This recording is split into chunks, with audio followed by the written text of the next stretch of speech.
Guys, আজকে চলে এসেছি আমাদের ঐতিহাসিক রেড ডেতে। এইখানে আমার বান্ধবী সে নিজেকে দেখার জন্য একদম ব্যস্ত হয়ে গিয়েছে।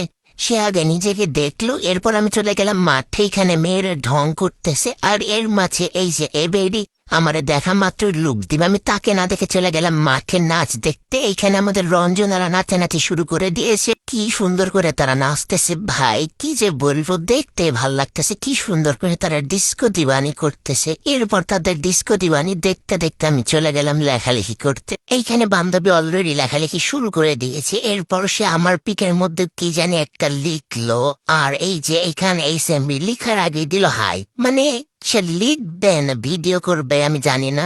এরপর চলে এলাম কালার ফেস্টে গাইস, রং মেখে ঢং করতে করতে আবার চলে গেলাম লেখালেখি করতে। এইখানে লিখতে লিখতে আমার বান্ধবীর হাত ব্যথা হয়ে গেল, আর সে বলল, তোকে লেখিনি, চলো না।